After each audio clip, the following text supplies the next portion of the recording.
Puji Tuhan, haleluya. Bersyukur hanya karena oleh kemurahan Tuhan Yesus Kristus kita kembali bersama-sama diizinkan untuk menggumuli dan merenungkan firman Tuhan. Firman Tuhan pada saat ini saya beri judul Belajar dari Kejatuhan Adam dan Hawa. Ketika kita membaca dan merenungkan Kejadian 2 ayat 8 sampai 25 dengan judul perikop manusia dan Taman Eden, kita akan menemukan di ayat 8 Tuhan Allah membuat taman di Eden. Jika Allah yang membuat, tentu pasti baik dan sempurna adanya. Di ayat yang ke-9 Allah menumbuhkan berbagai pohon-pohon dari bumi yang menarik, baik untuk dimakan, dan pohon kehidupan di tengah-tengah taman itu, serta pohon pengetahuan tentang yang baik dan yang jahat. Manusia adalah makhluk yang diciptakan. Manusia tidak ada dengan tiba-tiba.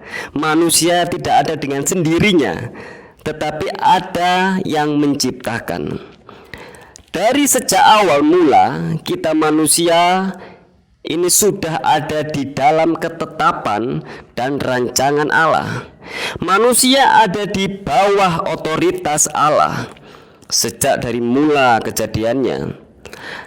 Jadi, apa yang manusia harus lakukan semestinya harus selaras dan sesuai dengan kehendak, tujuan, dan maksud Allah.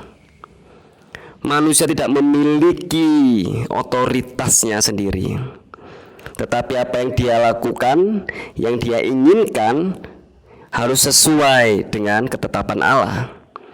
Dalam Kejadian 2 ayat yang ke-16, Tuhan Allah memberi perintah kepada manusia, semua pohon dalam taman ini boleh kau makan buahnya dengan bebas. Difirmankan bahwa Allah memberikan berkat-berkat yang istimewa pada manusia di Taman Eden. Dia boleh makan dari semua pohon yang menarik itu dengan bebas. Tetapi pasal 2 ayat 17 ada kewajiban yang harus manusia taati sekaligus menjadi perintah dari Allah yang mempunyai otoritas tertinggi, yang tentunya perintah itu memiliki tujuan dan maksud Allah untuk kebaikan manusia itu. Tidak boleh untuk memakan buah dari pohon pengetahuan tentang yang baik dan yang jahat itu, sebab pada saat engkau memakannya, pastilah engkau mati. Dari kisah penempatan manusia di Taman Eden dan kejatuhannya ke dalam dosa, di dalam Kejadian 3 ayat 1 sampai 7, ada beberapa hal yang dapat kita renungkan dan kita petik sebagai pelajaran kita bersama. Yang pertama adalah tentang keinginan mata. Dari awal Allah yang merancang pasti sempurna. Sebagaimana Allah juga menciptakan kerajaan surga bagi kita kelak. Bagaimana di Kejadian 3 ayat 6, perempuan itu melihat, saya ulangi lagi, perempuan itu melihat bahwa buah pohon itu baik untuk dimakan dan sedap kelihatannya. Kalau kita mengikuti keinginan mata kita, kita tidak akan pernah puas, meskipun kita sudah cukup. Firman Tuhan mengingatkan kita tentang keinginan mata ini. Markus 9 ayat 47, dan jika matamu menyesatkan engkau cungkilah, karena lebih baik engkau masuk ke dalam kerajaan Allah dengan bermata satu daripada dengan bermata dua dicampakkan ke dalam neraka. Iblis memakai keinginan mata kita, tangan, kaki kita, manusia ini untuk melaksanakan dan memberontak melawan kehendak Allah. Karena itu Wahyu 3 ayat 18 dikatakan di sana, biarlah mata kita selalu dioles oleh minyak Tuhan, agar kita bisa melihat kehendak dan kebenaran Tuhan. Dan biarlah tubuh kita dan anggota-anggotanya ini menjadi persembahan kepada Tuhan, seperti dalam Roma 12 ayat 1. Karena itu, saudara-saudara, demi kemurahan Allah aku menasihatkan kamu supaya kamu mempersembahkan tubuhmu yang sebagai persembahan yang hidup dan yang kudus dan yang berkenan kepada Allah. Itu adalah ibadahmu yang sejati.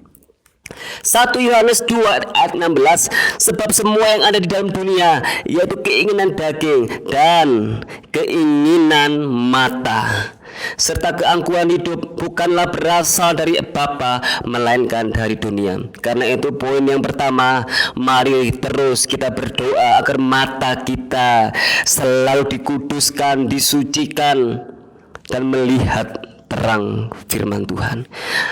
Hal yang kedua yang kita renungkan dan kita bisa petik pelajaran dari kejatuhan Adam dan Hawa adalah tentang betapa sangat pentingnya untuk kita selalu bersyukur dan merasa cukup atas pemberian-pemberian berkat-berkat yang sudah Tuhan tetapkan bagi kita. Manusia ditempatkan Allah di Taman Eden, itu saya percaya dilengkapi dengan fasilitas, sarana, segala sesuatu yang semuanya dibuat oleh Allah sendiri. Semua fasilitas dan pemberian-pemberian Allah tersebut sebenarnya sudah bisa membuat manusia dan perempuan itu bersyukur. Tetapi Adam dan Hawa merasa ingin dan lebih lagi, di luar dari ketetapan berkat yang sudah Tuhan berikan. Bahkan yang dilarang pun diingininya. Mazmur 107 ayat 1, bersyukurlah kepada Tuhan sebab Ia baik, bahwasannya untuk selama-lamanya kasih setianya. Ada begitu banyak kata bersyukur dalam Alkitab. Masalah yang sebenarnya, yang paling serius dan yang paling besar dan yang paling utama bagi setiap kita manusia adalah tentang permasalahan penyelesaian dosa kita dan keselamatan yang akan kita terima di kehidupan kekal nanti. Tapi bersyukur, tiada tara kita bersyukur. Allah telah menyelesaikannya dengan mengutus firman-Nya yang menjadi manusia sebagai korban penebusan dosa kita, yaitu Tuhan Yesus Kristus. Inilah ucapan syukur terbesar bagi kita, untuk kita sepanjang hidup kita selama-lamanya. Maka berkat-berkat yang lain akan ditambahkan jika kita terus setia mencari kerajaan Allah dan hidup di dalam kebenaran-kebenaran firman-Nya. Kasih Allah kepada kita kekal. Kasih kekalnya tidak berkurang sedikit pun. Tetapi Allah juga adil dan bijaksana. Siapa yang melawan, memberontak kepada Allah dan melanggar ketetapan firman-Nya akan menerima konsekuensinya. Kita bersyukur bahwa tiap-tiap masing-masing semua kita, Bapak Ibu Saudara, yang percaya karya penebusan Kristus telah mendapat hak istimewa untuk dapat masuk menghampiri Allah yang Maha Kudus di ruang Maha Kudus setiap saat, untuk mohon petunjuk, untuk mohon kasih dan kemurahan-Nya. Karena kita adalah orang-orang yang percaya, yang adalah imamat yang rajani, bersyukur untuk berkat-berkat ilahi yang kita terima ini. Yang terakhir yang kita dapat pelajari dari kisah kejatuhan Adam dan Hawa adalah tentang otoritas. Kita manusia ini adalah ciptaan. Ada otoritas di atas kita yang menciptakan kita. Karena otoritas ilahi ini, kita tidak bisa menentukan pilihan-pilihan dan keputusan-keputusan kita. Kita pun tidak bisa menyelamatkan diri kita sendiri dari dosa, dari kuasa maut. Yesus yang menolong kita, menyelamatkan kita. Teladan Yesus yang adalah Adam kedua, Markus 14 ayat 36b. Tetapi janganlah apa yang aku kehendaki, melainkan apa yang engkau kehendaki. Mestinya inilah yang dilakukan oleh Adam dan Hawa ketika itu. Bukan kehendakku, tetapi kehendak Allah yang terjadi. Bukan keinginan mata yang dituruti, tapi keinginan Allah. Kesimpulan dari firman saat ini saya ambil dari 1 Tawarik 29 ayat 11, bahwa segala kebesaran, kejayaan, kehormatan, kemasyhuran, keagungan, ya segala-galanya yang ada di langit dan di bumi, ya Tuhan, punya mula kerajaan. Engkau yang tertinggi, itu melebihi segala-galanya sebagai kepala. Haleluya. Mari kita berdoa bersama-sama. Kami bersyukur untuk firman-Mu yang mengingatkan kami, untuk kami selalu bersyukur atas berkat-berkat yang sudah kami terima. Dan kami bersyukur juga Tuhan untuk pengorbanan Yesus untuk keselamatan dosa kami.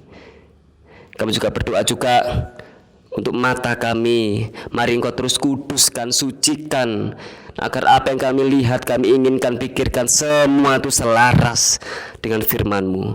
Terima kasih Bapa, di dalam nama Tuhan Yesus Kristus kami sudah berdoa dan bersyukur. Haleluya, amin. Banyak yang Kau perbuat di dalam hidupku, rancangan indahmu terjadi di hidupku. Bapa yang mengerti segala yang ku perlu, kasih-Mu sempurna nyata dalam hidupku. Bersyukur Bapa,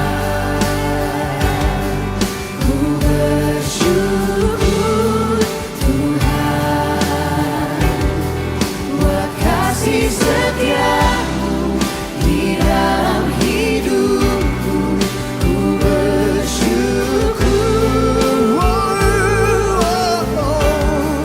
ku bersyukur Bapa, ku bersyukur Tuhan, ku bersyukur Tuhan, buat kasih setia